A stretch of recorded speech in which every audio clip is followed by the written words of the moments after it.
আসসালামু আলাইকুম। আমি মোহাম্মদ সাজ্জাদ হোসেন, বৈষম্য বিরোধী ছাত্র আন্দোলনের ভেড়ামারা উপজেলার আহ্বায়ক হিসেবে দায়িত্বরত আছি। আজকে আমার এক বন্ধু আমার একটা পোস্টের কমেন্টস করেছে। বন্ধুটার নাম হচ্ছে মারিফুল ইসলাম লিখন। ও আমার প্রাইমারি স্কুলে যখন পড়তাম তখন আমরা একসঙ্গেই আহ, পড়াশোনা করতাম আর কি। তো আমি আজকে মির্জা ফখরুল সাহেবের একটা পোস্ট কোনো এক জায়গা থেকে স্ক্রিনশট নিয়ে সেটা আমি আমার প্রোফাইলে পোস্ট করেছি যে তিনি সেখানে দ্রুত নির্বাচন চেয়েছেন, যুক্তিস্বরূপ পেশ করেছেন সংস্কার সংস্কার না করে দ্রুত নির্বাচন দিতে। কারণ তার ভাষ্যমতে জনগণ সংস্কার চায় না, বুঝে না। জনগণের দরকার হচ্ছে দুবেলা খাওয়ার, পোশাক আর হচ্ছে বাড়ি। মির্জা ফখরুল সাহেবের এই কমেন্টসটি নিয়ে আমি একটা পোস্ট করেছিলাম, যেই পোস্টটিতে আমি উপরে ক্যাপশনে লিখেছি যে এখন থেকে আর ব্যবসা বাণিজ্য করব না, এখন থেকে কাজকর্ম করব না। নির্বাচন দিলেই যদি ঘরে খাবার চলে আসে, পোশাক চলে আসে, ঘরবাড়ি চলে আসে, তাহলে তো আর কাজকর্ম বা ব্যবসা বাণিজ্য করার কোনো প্রয়োজন নাই। শুধু নির্বাচন হলেই এগুলা সম্ভব হয়ে যাবে, সংস্কারের কোনো প্রয়োজন হবে না।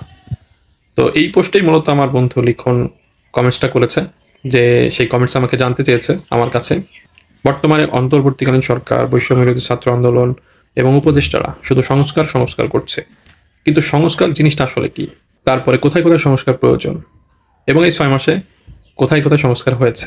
খুবই গুরুত্বপূর্ণ 3টা প্রশ্ন আমার বন্ধুর পক্ষ থেকে আমার কাছে খুবই গুরুত্বপূর্ণ 3টা প্রশ্ন ছিল। এই প্রশ্ন 3টার উত্তর খুবই গুরুত্বপূর্ণ এবং খুবই লম্বা। এটা লিখে হয়তো আমি কভার করতে পারতাম না কমেন্টস বক্সে। আমি লিখতে গিয়েও বিরক্ত হইতাম, অন্য কেউ পড়তে গিয়েও বিরক্ত হইতো। এজন্য ওকে বলেছিলাম যে একটা ভিডিও করে আমি ওর এই প্রশ্নগুলোর উত্তর দিব ইনশাল্লাহ, এবং ও আমার কাছে মোটামুটি গঠনমূলক আশা করেছে, আমি চেষ্টা করবো সেগুলোই দেওয়ার। তো প্রথমত সংস্কার কি? সংস্কারটা আসলে যেইখানে যেইখানে আমরা সমস্যা অনুভব করি, যে এইখানে এই নিয়মটা বা এই আইনটা বা এই সিস্টেমটা না থাকলে হয়তো এই জিনিসটা সহজেই হয়ে যেত। আমি যদি একটা উদাহরণ দিয়ে বলি, আমরা যখন দেশের বাহিরে যাই তখন কিন্তু আমরা সেই দেশের নিয়মকানুন দেখে মুগ্ধ হই। আহ, এই নিয়মটা যদি আমার বাংলাদেশে থাকতো, ওই নিয়মটা যদি আমার বাংলাদেশে থাকতো, ওইখানে যদি এই সিস্টেমটা থাকতো, সেইখানে যদি ওই সিস্টেমটা থাকতো, তাহলে কতই না ভালো হতো আমাদের জীবন প্রক্রিয়াটা। তারপরে বিভিন্ন রাষ্ট্র চালাইতে বা দেশ চালাইতে বা সমাজ চালাইতে যে সিস্টেমগুলোর প্রয়োজন, সেই সিস্টেমগুলোর মধ্যে কতটা আধুনিকতা, কতটা সুন্দর নিয়ে আসলে মানুষের জীবনটা সুন্দর হতো, মানুষের বসবাস করা, নিরাপত্তা নিয়ে বেঁচে থাকা, মানুষের মৌলিক যে 5টা চাহিদা রয়েছে সেই 5টা চাহিদা সঠিকভাবে সুন্দরভাবে পূরণ করা যেত, তাহলে কতই না ভালো হতো। তো আসলে যারা দেশের বাইরে যায় নাই, কিন্তু যারা দেশের বাইরে গেছে তারা কিন্তু এই বিষয়গুলো খুব ভালোভাবে বুঝবে। ঠিক আছে? তো দেশের বাইরে যারা যায় নাই তাদের কাছে বিষয়গুলো বোঝা একটু কঠিন। তারপরও একেবারেই যারা মানে পড়াশোনা জানে না বা কিছুই বুঝে না, একেবারে গ্রাম্য লোক, তাদের বিষয়টা আমি বাদে রাখলাম। কিন্তু যারা মোটামুটি আধুনিকতার ছোঁয়া পেয়েছেন তারা কিন্তু বুঝে যে আমাদের কোথায় কোথায় সংস্কার প্রয়োজন। একজন সচেতন নাগরিক হিসেবে অবশ্যই এটা খুবই সহজে অনুধাবন করা যায়। আর এই অনুধাবন ছিল বলেই কিন্তু 24-এর এই গণঅভ্যুত্থান হয়েছে। এই অনুধাবন বা এই চিন্তাধারা বা এই চেতনা যদি কারোর ভিতর না থাকতো, তো ওই শহীদ মিনারে যেই দিন 5-6 জন শিক্ষার্থীরা দাঁড়িয়েছিল সংস্কারের জন্য, কোটা আন্দোলন একটা সংস্কারের উপলক্ষ মাত্র। এটা একটা মাত্র সাইট, এটা পূর্ণাঙ্গ কোনো সমাধান নয়। কিন্তু এই একটা কোটা আন্দোলন বা কোটা সংস্কার নিয়ে যে আন্দোলন হলো, সে আন্দোলনের সঙ্গে পুরো বাংলাদেশ 5 জন থেকে শুরু করে সেটা 5 কোটি মানুষের গিয়ে পৌঁছেছে, যারা 5 আগস্টে আগ পর্যন্ত স্বৈরাচারী ফ্যাসিস্ট সরকারের বিরুদ্ধে যুদ্ধ করেছে। তারা কিন্তু সংস্কার চায়, সিস্টেমের পরিবর্তন চায়, দুর্নীতি থেকে বাঁচতে চায়, গঠনমূলক শিক্ষানীতি চায়, নিরাপত্তা চায়, বিচার বিভাগের স্বাধীনতা চায়, সঠিকভাবে যেন বিচার করা হয়, সেখানে যেন জুলুম বা নির্যাতন না হয়, আইনের সঠিক প্রয়োগ করা হয়, আইনের পোশাক পরে কেউ যেন বেইমানি করতে না পারে, সে যেন শোষক হয়ে না ওঠে। যার কাজ ছিল মানুষের সেবা করা, কিন্তু সে পরবর্তীতে দেখা যাচ্ছে মানুষের শত্রুতে পরিণত হয়েছে, স্বৈরাচারে পরিণত হয়েছে। সেটা সরকার বলেন অথবা কোনো আইন শৃঙ্খলা বাহিনী বলেন, কোনো সরকারি কামলা বলেন, যে কোনো সরকারি অফিস, যে কোনো সরকারি অফিস, আদালত থেকে শুরু করে সব কিছু জায়গাতেই মানুষ অতিষ্ঠ হয়ে উঠেছিল যে তাদের একটা সংস্কার প্রয়োজন, তাদের একটা ব্রেক প্রয়োজন, এবং এই ব্রেকটা তারা নিয়ে সেই ব্রেকের মধ্যে তারা সংস্কারগুলো নিয়ে আসবে, পরিবর্তনগুলো নিয়ে আসবে। সংস্কার বলতে মোটামুটি এই পরিবর্তনটাকে বোঝানো হয়েছে। আর এই পরিবর্তনটা জনসাধারণ যারা রয়েছেন তাদের চাহিদা সম্পূর্ণ যেন হয়। বিগত সরকার কি চালাইতো, ভবিষ্যতে যারা সরকার গঠন করবে তারা কিভাবে চায়, এসব কিচ্ছু না। এসব দিকে তাকানোর কোনো সময় নাই, প্রয়োজনও নাই। তাকাইতে হবে জনগণের দিকে। জনগণ কিভাবে, কোন সিস্টেমে তাদের সমস্যাগুলোর সমাধান চায়, এই সমাধানগুলো করার জন্যই সংস্কার প্রয়োজন বা পরিবর্তন প্রয়োজন। আশা করি সংস্কার কী জিনিস সেটা আমি একটু ব্যাপকভাবে আলোচনা করে বোঝাতে সক্ষম হয়েছে। এবার আসেন সংস্কার কোথায় কোথায় প্রয়োজন। যদিও আগের প্রশ্নটার উত্তর দিতে গিয়ে বেশ কিছু জায়গায় আমি বলেছি যে এই জায়গাগুলোতে সংস্কার প্রয়োজন, তারপরেও আমি বলছি, যেমন ধরেন শিক্ষা প্রতিষ্ঠান, তারপরে বিচার বিভাগ, আইন বিভাগ, যে কোনো মন্ত্রিসভা, সংসদ, স্থানীয় প্রশাসনের অনেক সিস্টেমের পরিবর্তন দরকার। জাতীয় নির্বাচনের মাধ্যমে যে সরকার গঠন হয় সেই সরকার গঠনে অনেক বড় বড় কিছু পরিবর্তন দরকার। সেই ৭২ সালে যে সংবিধান হয়েছিল সেই সংবিধানের সময় করা হয়েছিল, কিন্তু এখন কি সেই ৭২-এর নিয়ম অনুযায়ী পৃথিবী চলে না দেশ চলে? আমরা যদি সেই ৭২-এর সংবিধান ধরেই জড়ায় ধরে শুয়ে থাকি তো আমার এই দেশ কখনোই উন্নত বিশ্বের সিরিয়ালে নাম লেখাইতে পারবে না। কারণ পৃথিবী দিন দিন আধুনিকতায় ভরপুর হচ্ছে আর আমরা পড়ে আছি সেই ৭২-এর সংবিধান নিয়ে। যদি এমন থাকি তাহলে কখনোই আমরা আধুনিকতার ছোঁয়া পাবো না। ঠিক আছে, তো ওই ৭২-এর সংবিধান থেকে কি কি জিনিস বাদ দিলে আর কি কি জিনিস নতুনভাবে এই সংবিধানের মধ্যে ঢোকালে, বেশ কিছু আইন রয়েছে যেগুলো এখন ব্যাকডেটেড, এখানে বর্তমান সময়ের সঙ্গে যায় না। এগুলোকে বাদ দিয়ে বা এগুলোকে সংস্কার করে নতুনভাবে কিছু কাটছাট করে বা কিছু অ্যাড করে সেই আইনটাকে শুদ্ধ করা। বিচার বিভাগে কি সমস্যা আছে এটা আমরা সবাই জানি। যেখানে মজলুম গিয়ে দোষী হয় আর দোষী হয় নির্দোষ, কেউ যাতে এটা করতে না পারে, এই দুর্নীতি বা টাকা মেরে বা ক্ষমতা দেখিয়ে বা ভয় দেখিয়ে যাতে কেউ এটা করতে না পারে। বিচার বিভাগটা একেবারে যেন স্বাধীন একটা বিভাগ থাকে, কোনো সরকার যেন এখানে গিয়ে হস্তক্ষেপ করতে না পারে, কোনো নেতা বা মন্ত্রী বা মিনিস্টার সেখানে গিয়ে হস্তক্ষেপ করতে না পারে। এগুলো থেকে মুক্ত রাখতে পারলেই বিচার বিভাগ স্বাধীন হবে, সেখানে পরিবর্তন আসবে, সাধারণ মানুষ গিয়ে সেখানে ন্যায় বিচার পাবে। ঠিক এভাবেই শিক্ষা বিভাগ, আইন বিভাগ, তারপরে হচ্ছে স্থানীয় প্রশাসনের যে বিভাগগুলো রয়েছে, রাষ্ট্রীয় উন্নয়নের জন্য যত ধরনের সড়ক মন্ত্রণালয় হোক, তারপরে সমাজসেবা মন্ত্রণালয় হোক, তথ্য প্রযুক্তির মন্ত্রণালয় হোক, সব জায়গাতে আমাদের খুঁটে খুঁটে দেখতে হবে যে আমাদের কোথায় কোথায় সংস্কার প্রয়োজন, কোথায় কোথায় পরিবর্তন করা প্রয়োজন, কি কি বাদ দিতে হবে, কি কি আর নতুন করে অ্যাড করতে হবে। এই সুযোগ একটাই, ৫২ বছর পরে আমরা একটা সুযোগ পাইছি দেশ পরিচালনার ক্ষেত্রে আধুনিকতা নিয়ে আসার। সে ব্যাকডেটেড ৭২-এর সংবিধান পরিবর্তন করে সেখানে কিছু বাদ দিয়ে সেখানে কিছু অ্যাড করে আমরা সেই সংবিধানটাকে সংস্কার করার, বিচার বিভাগকে সংস্কার করার, আইন বিভাগকে সংস্কার করার একটা সুযোগ পেয়েছি। আর এই সুযোগ যদি আমরা মিস করি তাহলে আগামী আরও ৫০ বছর হয়তো আমরা এটা ভুক্তভোগী হয়ে থাকব। জনসাধারণের প্রয়োজন অনুযায়ী নিয়ম নীতি তৈরি করতে হবে, আইন তৈরি করতে হবে, বিচার বিভাগের বিচার নীতি তৈরি করতে হবে, সংবিধানের নিয়ম পরিবর্তন করতে হবে। সেটা জনসাধারণের প্রয়োজন অনুযায়ী। কোনো সরকার আসলো তার প্রয়োজন অনুযায়ী, তার সুবিধা অনুযায়ী সে বিভিন্ন আইন কানুন তৈরি করলো, তারপরে সংসদের বিভিন্ন নিয়মকানুন চেঞ্জ করে ফেললো, সংবিধানের বিভিন্ন নিয়মকানুন চেঞ্জ করে ফেললো। এইটা যাতে করতে না পারে, কোনো সরকার যাতে তার সুবিধা মতো কোনো সংস্কার করতে না পারে, কোনো সরকার যেন তার সুবিধা মতো কোনো আইন, কোনো নিয়ম নীতি দেশের মধ্যে তৈরি করতে না পারে। সরকার দেশের মধ্যে নির্বাচনের মাধ্যমে আসে, সে সরকার যাতে স্বৈরশাসক হয়ে না ওঠে, বল প্রয়োগকারী একটা জালেম সরকার হয়ে না ওঠে, সেজন্য আমাদের সংস্কার প্রয়োজন। আর এই সংস্কারটুকু আমরা যদি করতে না পারি তাহলে ২০০৭ সালে নির্বাচনের মধ্যে দিয়ে আওয়ামী লীগ সরকার যেভাবে ক্ষমতা এসেছিল, তারপরে ২০২৪ সালে পলায়ন করলো, এর মাঝখানে ২ থেকে ৩টা নির্বাচন চলে গেছে, একটা নির্বাচনেও কোনো বিরোধী দল শক্তভাবে দাঁড়াইতে পারে নাই। তো এটা কি আসলে কোনো দেশের সিস্টেম হতে পারে? এটা কি কোনো সিস্টেম হতে পারে যে আমি নির্বাচন, দেশে নির্বাচন হবে, আমার ইচ্ছা অনুযায়ী আমার হাতে সব কিছু থাকবে এবং আমার বিরোধী দলগুলো আমার আন্ডারেই নির্বাচন করবে? তাহলে কেউ কেন জিততে পারবে? অন্য কোনো বিরোধী দল ক্ষমতায় আসার সুযোগ থাকবে? কখনোই থাকবে না। আবার আমি থাকলেও তো সেই সুযোগ দিতাম না। আমি বাজারে যাব, সেখানে গিয়ে দেখতেছি ঊর্ধ্বমুখী সকল দাম, নিম্নমুখী কিছুই নাই, সিন্ডিকেটে ভরা। আমরা ৫ই আগস্টের পর থেকে ভেবেছিলাম যে যা দাঁড়িয়ে আছে সে রাস্তা দিয়ে যেভাবে চলবে, যার দাড়ি নাই সেও ঠিক সেভাবে রাস্তা দিয়ে চলবে।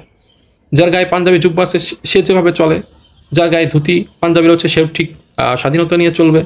আবার যার এগুলো নাই সেও যেন ঠিক স্বাধীনতা নিয়ে চলতে পারে। এই সংস্কারগুলোর প্রয়োজন ছিল, কিন্তু আমরা সেই সংস্কার পাইনি। এই সংস্কারগুলোর প্রয়োজন রয়েছে। একটা স্বাধীন সার্বভৌমত্ব রাষ্ট্র তৈরি করতে হলে এটা অবশ্যই অবশ্যই লাগবে। আমি বিএনপি করি, আমি জামাত করি, আমি বৈষম্যের ছাত্র করি, আর আওয়ামী লীগ করি, যাই করি না কেন, নাগরিক হিসাবে আমার যেই অধিকার রয়েছে সেটা আমি যেন পাই, এমন একটা সিস্টেম লাগবে। সেটা আমার দল সরকারে থাকুক আর না থাকুক, আমি যেন আমার অধিকার পাই, আমি যেন আমার মেধার মূল্যায়ন পাই, আমি যেন নিরাপত্তার সাথে ব্যবসা করতে পারি, আমি যেন বৈষম্যহীনভাবে চাকরিতে অংশগ্রহণ করতে পারি। এরকম একটা সংস্কার, এরকম একটা পরিবর্তন আমাদের দরকার। তো এরকম অনেক সাইট রয়েছে যে সাইটগুলোতে আসলেই আমরা পরিবর্তন আনতে চাই, কিন্তু আনতে পারিনি বিগত 52 বছরে। আমরা অনেক অনুধাবন করেছি, সেই অনুধাবনগুলো যদি এখন কাজে পরিণত না করি, বাস্তবে পরিণত না করি, তাহলে আর সুযোগ আসবে না।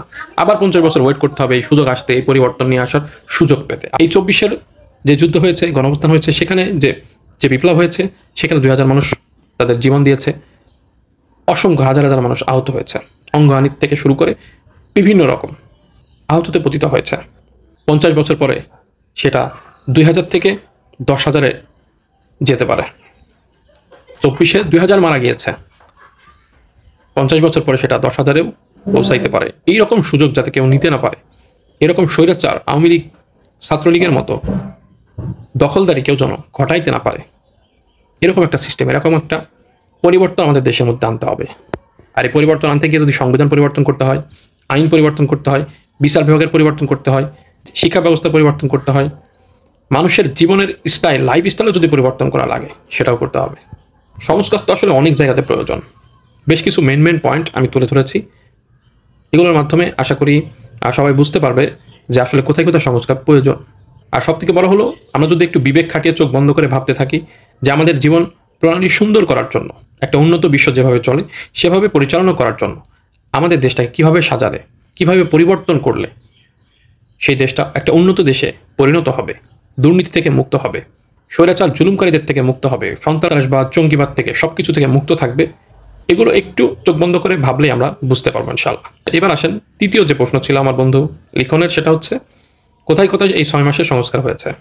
সত্যি কথা বলতে 5 আগস্টে যে বিপ্লবের সফলতা আমরা দেখতে পেলাম, গণঅভ্যুত্থানের সফলতা আমরা দেখতে পেলাম, সেই প্রথম দিনই আমরা সব থেকে বড় ভুল করেছি একটা বিপ্লবী সরকার তৈরি না করে একটা অন্তর্বর্তীকালীন সরকার তৈরি করে, যারা মূলত এই গণঅভ্যুত্থানের নায়ক, যারা এই গণঅভ্যুত্থানের সামনের সাইড থেকে, পেছনের সাইড থেকে, মাঝখান থেকে নেতৃত্ব দিয়েছে, তারা কিন্তু চেয়েছিল, বাংলাদেশের মানুষ চেয়েছিল আমাদের দেশে একটা বিপ্লবিক সরকার তৈরি হোক।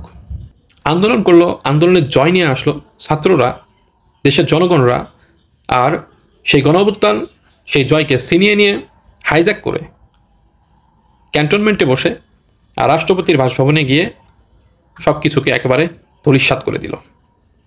ছাত্রদের উপর চাপিয়ে দেওয়া হলো, জনগণের উপর চাপিয়ে দেওয়া হলো একটা অন্তর্বর্তীকালীন সরকার। কিভাবে নিয়ে আসা যায় সেই সিস্টেম, এখানে অনেক দল অনেকজনকেই প্রধান উপদেষ্টা, বিভিন্ন উপদেষ্টা মহলে দিতে চেয়েছিল, কিন্তু ছাত্ররা চেয়েছিল এমন একজনকে যার উপরে নির্ভর করে আমরা এই দেশটাকে গঠন করতে পারবো, যার উপরে মাতব্বরি এদেশের কোনো রাজনৈতিক দল হোক আর বহির্বিশ্বের কোনো দেশ হোক, কেউ যেন মাতব্বরি খাটাইতে না পারে। ছাত্ররা মাথা খাটিয়ে, বুদ্ধি খাটিয়ে ডক্টর মোহাম্মদ ইউনূসকে প্রধান উপদেষ্টা বানানোর আর্জি পেশ করেছিল, কিন্তু তারা চেয়েছিল বিপ্লবী সরকার, যে সরকার এসে এর সামনে আছে ওটা দেখার সময় রাখবে না। তুমি সরকারি আমলা, তুমি কথা শুনবা না, তুমি পুলিশ, তুমি কথা শুনবা না, তুমি আর্মি, তুমি বিজিবি, তুমি কথা শুনবা না, তোমার পাছার উপর লাথি মেরে তোমাকে ওই সে পদ থেকে সরিয়ে দেওয়া হবে, তোমার চাকরি বয়কট করা হবে। এক কথায়, দ্বিতীয় কথা বলার কোনো সুযোগ নাই, এরকম একটা সরকার দরকার ছিল যারা এক কথায় কাজ করবে, ঘুরাই পেঁচাই কথা বলবে। এই ধরনের সরকার আমার ধ্বজভঙ্গ অন্তর্বর্তীকালীন সরকারের দল প্রয়োজন ছিল না, যারা সরাসরি কথা বলতে পারে না। বর্তমান উপদেষ্টাদের কথা শুনলে তো মনে হয় যেন তারা এখন আওয়ামী লীগ যুগে বাস করছে, কথা বলতে যেন ভয় পায়। ঠিক আছে, বিএনপির বিরুদ্ধে একটা কথা বলবে, জামাত ইসলামের বিরুদ্ধে একটা কথা বলবে, আওয়ামী লীগের বিরুদ্ধে একটা কথা বলবে, বা বৈষম্য বিরোধী ছাত্র আন্দোলনের বিরুদ্ধে একটা কথা বলবে, সে সাহসটা তাদের নাই। এটা একটা লজ্জার ব্যাপার। আর এটা না পারার কারণ হচ্ছে এই ধ্বজভঙ্গ অন্তর্বর্তীকালীন সরকার তৈরি করার জন্যই আমরা এখনো সংস্কারের তেমন একটা দেখার মতো রূপরেখা পাইনি। যখন দেখছি যে এই সরকার খুবই নমনীয়তার সাথে দেশ চালাচ্ছে, তখন এই 6 মাসে প্রায় 150-র উপরে আন্দোলনের মুখোমুখি হয়েছে এই সরকার। সংস্কারটা করবে কখন? এই সরকার যদি বিপ্লবী সরকার হতো, আন্দোলন তো করার সুযোগই পেত না কেউ। একটা আন্দোলন কেউ করতে পারতো না।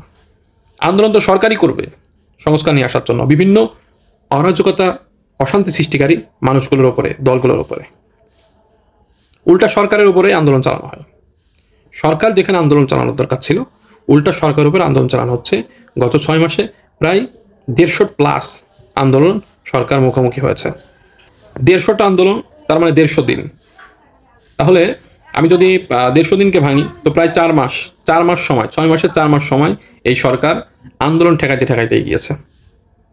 এখন এই অন্তর্বর্তীকালীন সরকার যদি আমি মেনেও নেই যে ঠিক আছে, এরা যখন চলে আসছে তখন চালাক দেশটা, আচ্ছা যখন মেনে নিলাম, এবার সরকারের পক্ষে যদি আমি 2টা কথা বলি, সেটা হচ্ছে যে এই সরকার কি আন্দোলন মানে আটকাবে, থামাবে, নাকি সংস্কার করবে? বাংলাদেশের ভিতরে 5ই আগস্টের পরে একটা দল দেখান যারা এই সরকারকে পরিপূর্ণভাবে হেল্প করেছে, দেশের এই পরিবর্তনগুলো, যুগান্তরকারী পরিবর্তনগুলো যেগুলো দ্রুত নিয়ে আসা দরকার, একটা দলকে দেখান যারা হেল্প করেছে স্বতঃস্ফূর্তভাবে। 5ই আগস্টের পর থেকে শুরু করে, সেই দিন থেকে শুরু করে আজ অবধি একটা দল রয়েছে দখলবাজ, স্ট্যান্ডারবাজিতে। অনেকে আমার কথায় রাগ করবেন, মনোক্ষুণ্ণ হবেন, কিন্তু এই প্রশ্নগুলোর উত্তর দেওয়ার ক্ষেত্রে, বোঝানোর ক্ষেত্রে আমাকে বলতে হচ্ছে, বাস্তবতা তুলে ধরতে হচ্ছে, কিছু করার নাই। যারা ভালো তাদেরকে আমি স্যালুট জানাই, কিন্তু যারা মন্দ তাদেরকে মন্দ বলতেই হবে। একটা দলের মধ্যে সবাই ভালো থাকে না, একটা দলের মধ্যে সবাই খারাপ থাকে না। যারা খারাপ, যারা বাজে, যারা চাঁদাবাজি করে, যারা টেন্ডারবাজি করে, যারা মানুষ খুন করে, সন্ত্রাসী করে, দেশের মধ্যে থেকে দেশের বাইরে থেকে অশান্তি সৃষ্টি করে, এরকম একটা ক্লান্তি লগ্নে তাদেরকে যদি আমি খারাপ বলতে না পারি, তাদের বিরুদ্ধে যদি আমি একটা কথা বলতে না পারি, তাহলে আমি নিজেকে 24-এর বিপ্লবের সৈনিকই মনে করব না। যারা এখন বলতে পারছে না, তাদেরকে 24-এর বিপ্লবের সৈনিক ভাবারই প্রয়োজন নাই। এখন আমরা নির্বাচন করছি। আরে ভাই, নির্বাচন আপনার যত দ্রুত সম্ভব দেওয়া হবে, কিন্তু এই নির্বাচন দ্রুত দেওয়ানোর আগে যে সংস্কারগুলো প্রয়োজন, সেই সংস্কারগুলো করানোর জন্য সরকারকে কতটুকু আপনি হেল্প করেছেন? কতটুকু হেল্প করেছেন? সরকার এক জায়গায় বিপদে পড়েছে, 150টার উপরে আন্দোলনের সম্মুখীন সরকার হয়েছে। আপনি কয়টা আন্দোলন আটকানোর জন্য সরকারকে হেল্প করেছেন? বরঞ্চ আমরা দেখতে পেয়েছি আরো উস্কে দিয়েছেন। বিভিন্ন আন্দোলনকারী দলকে উস্কানো হচ্ছে সরকারের বিরুদ্ধে লাগার জন্য, হেল্প করা হচ্ছে না। তাহলে সংস্কারটা কোথায় থেকে আসবে? সংস্কারটা কোথায় থেকে আসবে? আমরা দেশের জনগণই সংস্কার চাই না। এই অন্তর্বর্তীকালীন সরকার এমনিই তো দুর্বল একটা সরকার, তার উপরে অলওয়েজ উল্টা চাপ থাকে বিভিন্ন আন্দোলনের, বিভিন্ন রাজনৈতিক দলের পক্ষ থেকে। সংস্কারের জন্য, পরিবর্তনের জন্য কেউ চাপ দেয় না, নিজেদের স্বার্থের জন্য সবাই চাপ দিতে থাকে। তাহলে সরকার কখন সংস্কার করবে? আরে ভাই, আপনি যদি দ্রুত নির্বাচন চান, তাহলে যে সংস্কারগুলো খুব দ্রুত প্রয়োজন, সেই সংস্কারগুলো বর্তমানে অন্তর্বর্তীকালীন সরকার দ্রুত করতে পারে, সেজন্য আপনাকে উঠে পড়ে হেল্প করতে হবে, যাতে সে সংস্কারের কাজটা দ্রুত করতে পারে।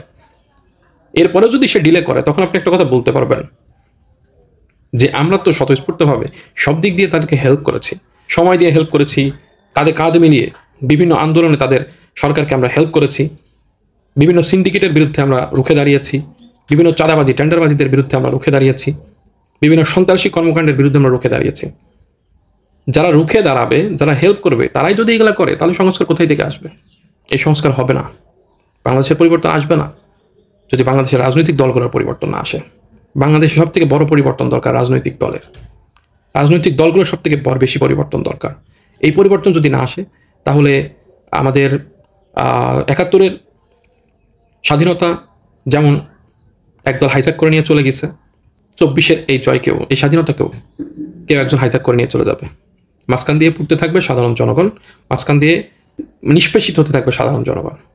শুধু রাজনৈতিক দল না, সাধারণ মানুষ, তারাই কতটা সরকারকে সাহায্য সহযোগিতা করেছে সেটা একটু দেখান। ভেড়ামারাতে কিছুদিন আগে আমরা বেশ কয়েকটা বড় বড় কাজ, সেখানে সমস্যা দেখতে গিয়েছিলাম, রাস্তার সমস্যা, ড্রেনের সমস্যা। সেই সমস্যাগুলো শুধু যেন বৈষম্য বিরোধী ছাত্র আন্দোলনের দেখার কাজ, আর কোনো কারোর এগুলোর প্রতি দায়িত্বরত বা দায়িত্বই পড়ে না, কর্তব্যই নাই এগুলো দেখার।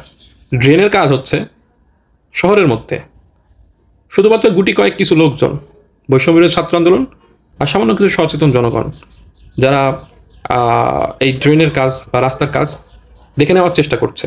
যদি এগুলো দেখতে গিয়ে বিভিন্ন জায়গা থেকে চাপ আসছে, এই চাপগুলো মোকাবেলা করার জন্য যতটুকু বিভিন্ন প্রশাসনিক সহযোগিতা দরকার, বাহিনীর সহযোগিতা দরকার, সেটুকু আমরা পাইনি, সেটুকু তারা পায়নি। কেন?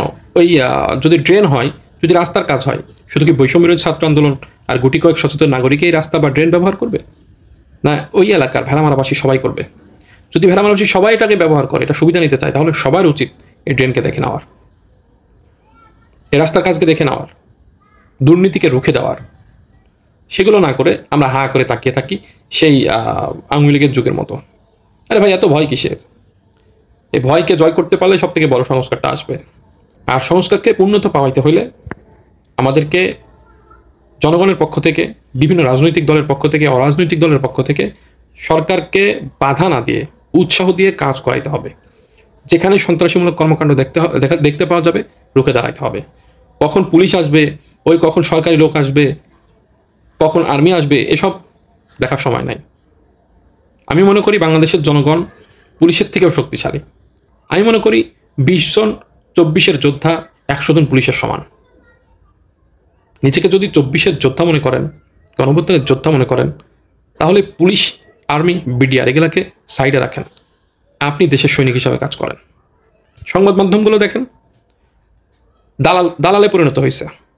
এতদিন আওয়ামী লীগের দালালি করছে, এখন আবার অন্যান্য দলের দালালি শুরু করেছে। তাদের বিরুদ্ধে একটা পোস্ট কেউ করতে পারে না। কেন পারবে না? সংস্কার আসবে কিভাবে যদি আপনি ভুলগুলো, আপনি এই দোষগুলো, আপনি সন্ত্রাসীমূলক কর্মকাণ্ডগুলো, দুর্নীতিগুলো সামনে তুলে না ধরেন? কখন কোন দল আমাকে টাকা দিবে, সেই টাকার আশায় যদি চেয়ে থাকি যে আমাকে ওই দল একটা নিউজ করতে বলছে, টাকা না পাওয়া পর্যন্ত আমি নিউজ করব না, যে পক্ষ টাকা দিবে তার পক্ষে লিখে দিব, তাহলে কখনোই দেশের সংস্কার হবে না, কখনোই সত্য মানুষের সামনে প্রকাশ হবে না। যতদিন না পর্যন্ত আমরা সবাই মিলে সরকারকে হেল্প করতে না পারছি, সাংবাদিকরা তাদের জায়গা থেকে স্বতঃস্ফূর্তভাবে কাজ করতে না পারছে, পুলিশ তাদের জায়গা থেকে স্বতঃস্ফূর্তভাবে কাজ করতে না পারছে, সাধারণ জনগণ যতক্ষণ না সরকারকে সব দিক দিয়ে হেল্প না করছে, এই সিন্ডিকেট, বিভিন্ন বাজার সিন্ডিকেট ভাঙার জন্য সরকারের আসতে হবে। ভেড়ামারাতে, কুষ্টিয়াতে যে সিন্ডিকেটগুলো রয়েছে, এগুলো ভাঙতে কি সরকারকে আসতে হবে? কেন আপনারা এলাকার মানুষ পারেন না? ইউনোর কাছে অবজেকশন দিতে পারেন না? ইউনোকে সঙ্গে নিয়ে 100 মানুষ একসঙ্গে হয়ে ভেড়ামারা বাজারে ঢুকতে পারেন না? কোথায় কোন সিন্ডিকেট জব্দ করে রাখা হয়েছে, মালামাল জব্দ করে রাখা হয়েছে, সেই জায়গায় যাইতে পারেন না? এখানে কি সে ডক্টর মোহাম্মদ ইউনুস এসে আপনাকে এই সিন্ডিকেট ভেঙে দিয়ে যাবে? যদি আপনার নিজের এলাকার সিন্ডিকেট আপনি নিজে ভাঙতে না পারেন? এই 24-এর পরেও যদি আমরা সরকারের দিকে হা করে তাকাই থাকি, তাহলে আমার মনে হয় না 24-এর গণঅভ্যুত্থানের কোনো সফলতা আমরা ভোগ করতে পারবো, এই জয়গান আমরা গাইতে পারবো। ভিডিওটা অনেক লম্বা হয়েছে। সংস্কার কি, কোথায় কোথায় সংস্কার প্রয়োজন, কেন আমরা সংস্কার করতে পারছি না, এই সরকার এখনো পর্যন্ত সংস্কারের তেমন কোনো রূপরেখা আমাদের দেখাইতে পারে নাই। আশা করি এই উত্তরটা পেয়েছেন। সর্বশেষ বলবো, এই সরকারকে আমরা এনেছিলাম, সরকারের জায়গায় বসিয়েছিলাম সংস্কার করানোর জন্য, তাদের বিরুদ্ধে দাবি দেওয়া, তাদের বিরুদ্ধে আন্দোলন গড়ে তোলার জন্য না।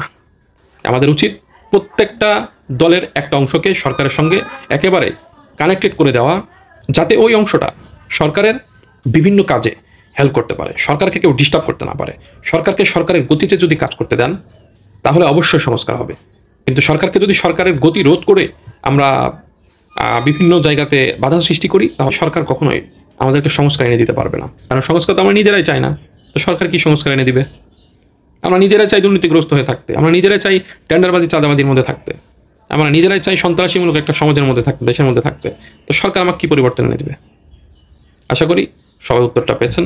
আশা করি আমার বন্ধু মানিকুল ইসলাম নিখনও সেও উত্তর পেয়েছে। বেশ কিছু কড়া কথা বলে ফেলেছি, কারোর গায়ে লেগে গেছে, আমার দলের, আমার বৈষম্য ছাত্র আন্দোলনের ভাইদেরও গায়ে লেগেছে, বিভিন্ন রাজনৈতিক দলের ভাইদেরও গায়ে লেগেছে, মিডিয়ার ভাইদেরও গায়ে লেগেছে। আসলে গায়ে লাগতেই পারে। আপনারা যখন আপনাদের নিজেদের কাজগুলো ঠিকভাবে করবেন না, আমাদের কাছ থেকে এরকম গায়ে লাগামূলক কথা আসতেই থাকবে। ভুল ত্রুটি হলে মাপ চাচ্ছি। সকলের কাছে দেশ সংস্কারের জন্য স্বতঃস্ফূর্তভাবে সাহায্য কামনা করে আমার আজকের এই ভিডিওটি এখানে শেষ করছি। আল্লাহ হাফেজ।